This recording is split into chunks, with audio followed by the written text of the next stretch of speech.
Before the actual podcast begins, I'd like to thank everybody humbly from the bottom of my heart for taking the opportunity to check out this podcast during their trip on the train, or to work, or from work, or at home, relaxing, drinking a cold beer, drinking a cold tea, drinking a hot tea, drinking any sort of tea possible. Again, thank you all for listening in, and let's begin. Hello! Listeners, this episode today is going to be 10 games that set the mold for gaming in themselves. So the video game industry is a mixed bag of interest, tastes, and as well as theories on how a game should be conceived, of course, put out. Now, I look at every single game that usually gets put out, and I analyze if I'm really going to like it or not. And at the same time, is it really providing anything interesting to what I suit myself into enjoying or even playing? Everyone does this. A lot of people like playing the Madden games. A lot of people like playing the Call of Duty games. A lot of people like playing the Tetris games or the Pokemon games that come out biannually now at this rate.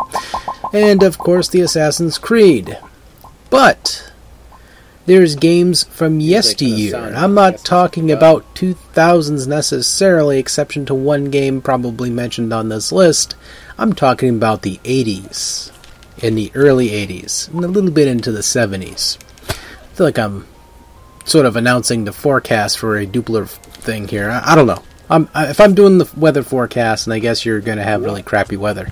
But either way, number 10 is Tetris. Now, Tetris was conceived by a very brilliant, and I mean a very brilliant dude. His name was Alex Petranov. I probably butchered his name, though. Padranov, I think it is. Anyway, basically, he is the father, and I consider him the father of puzzle games, as such, like Tetris. Now, without Tetris, there would not be any Candy Crushes, or no Bejeweled, or any games as such as that. There'd be none like that. Probably at some point in the future, but none quite as charming as Tetris, which is the only game, I'd say, ever to sell the most copies of all time, with that namesake. The number one selling game of all time is definitely Tetris. I mean, we can look at the statistics and rally up every single game with the namesake Tetris, and